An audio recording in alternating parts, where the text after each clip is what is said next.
पूरे हरियाणा क्षेत्र को ये पता चल चुका है कि क्षेत्रीय दल जो हैं वही उनके हकों की रक्षा कर सकते हैं। जैसे कि फतेहाबाद की रैली में केसी त्यागी जी ने एक बड़ी अच्छी बात कही थी कि अगर हरियाणा की चौधर लानी है तो इंडियन नेशनल लोकदल का सत्ता पे काबिज होना बहुत अनिवार्य है। तो किन मुद्दों को लेकर तो लगता है कि मतलब किन मुद्दों की वजह से जो है रीजनल पार्टी की तरफ जो है जनता रुख करेगी? आज देखिए, जैसे 13 महीने तक किसान का मेरे वर्ग ने किसान आंदोलन लड़ा, 3 काले कानून जो बने, वो उसका कारण केवल यही था कि क्षेत्रीय दलों का वहाँ पे कोई नुमाइंदा नहीं था अपने क्षेत्र की नुमाइंदगी करने के लिए। यही काले कानून मनमोहन सिंह जी की सरकार में इसलिए नहीं बन पाए क्योंकि उस समय क्षेत्रीय दलों का बहुमत था। तो इसलिए आज जनता समझ चुकी है राजनीतिक तौर के ऊपर कि अपने क्षेत्र की पार्टी को मजबूत बनाना ही उनके हकों की रक्षा करना है। इनेलो के सामने एक बड़ा सवाल ये भी है कि क्षेत्रीय पहचान बचाए रखने की भी लड़ाई है, क्योंकि काफ़ी कम वोट जो है पिछली बार मिला, तो अब की बार वोट प्रतिशत बढ़ाने की भी लड़ाई है। देखिए, इंडियन नेशनल लोकदल कोई पहचान के मोहताज नहीं। आदरणीय चौधरी देवीलाल जी की नीतियाँ ही बहुत हैं और उनकी जो नींव है वो जड़ों तक है। वहीं बात अगर आप कह रहे हो सिंबल की, तो पिछले चुनाव में जो धोखा लोगों के साथ हुआ, आप देखेंगे जो 87 का इतिहास था वो हरियाणा प्रदेश में दोहराया जाएगा। जैसे कि चौधरी देवीलाल की विरासत की बात करते हैं, जयप्रकाश जी कहते हैं विरासत तो हम है, जो हमने संघर्ष किया और चौधरी देवीलाल के साथ रहकर राजनीति की, तो विरासत तो हम हैं। देखिए, जयप्रकाश जी बड़े भाई हैं, लेकिन मैं उनसे एक बात कहना चाहती हूँ भी जिस भी पार्टी ने उनको बनाया वो उसी पार्टी को छोड़ के चले गए। अब चौधरी देवीलाल जी की विरासत की अगर बात करें तो उनका तो एक विरासत जो उनकी विचारधारा है वही है, जो उनके विचारधारा को पकड़ेगा वही उनकी विरासत का हकदार होगा। आज वो उनके विचारधारा को छोड़ चुके हैं, बंसीलाल जी की विचारधारा को वो छोड़ चुके हैं। एक समय ऐसा था जब उन्होंने विधानसभा का चुनाव लड़ा था तब कांग्रेस की विचारधारा भी वो छोड़ चुके थे।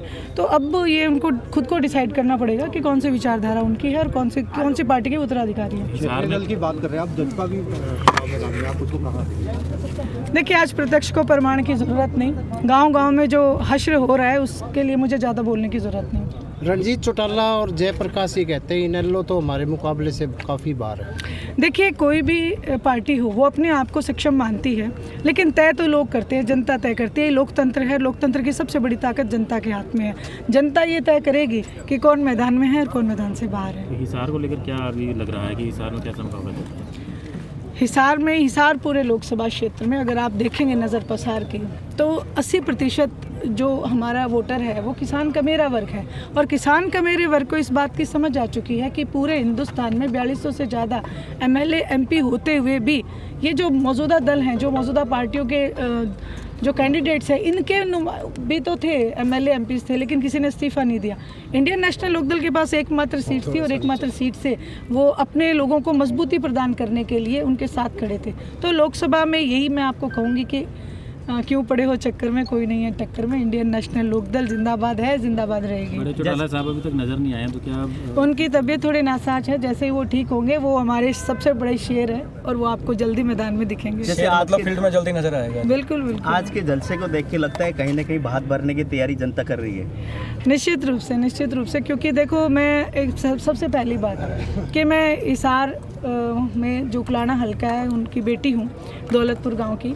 दूसरा ये है कि आदरणीय चौधरी देवीलाल जी की नीतियों को आज लोग ढूंढ रहे हैं, क्योंकि जो बुज़ुर्गों की पेंशन काटी गई, मुझे जो बूढ़े मिलते हैं वो यही कहते हैं कि बेटी अगर इस बार हमने गलती कर दी तो हमारे पास जो बची कुची है ये भी हमारी जाती रहेगी। इसलिए इंडियन नेशनल लोकदल के साथ आज बूढ़े बुजुर्ग से लेके कमेरे वर्ग से लेके युवा बच्चों से लेके महिला शक्ति भी दबंगता से मजबूत। मैडम, नैना चौटाला का उचाना में किसानों ने या लोगों ने विरोध किया है, इससे पहले दुष्यंत चौटाला का भी किसानों ने विरोध किया था, क्या कहेंगे? देखिए, मैं यही कहूँगी कि जो भी सत्ताधारी लोग होते हैं, जब वो वायदा खिलाफी करते हैं, जनता क्या चाहती है, जो वायदे आपने किए उनको पूरा करें और उनकी कोई डिमांड नहीं होती। और ये रिकॉर्ड अगर किसी के पास है तो इंडियन नेशनल लोकदल के पास है कि जो मन से बात की उसको पूरा किया।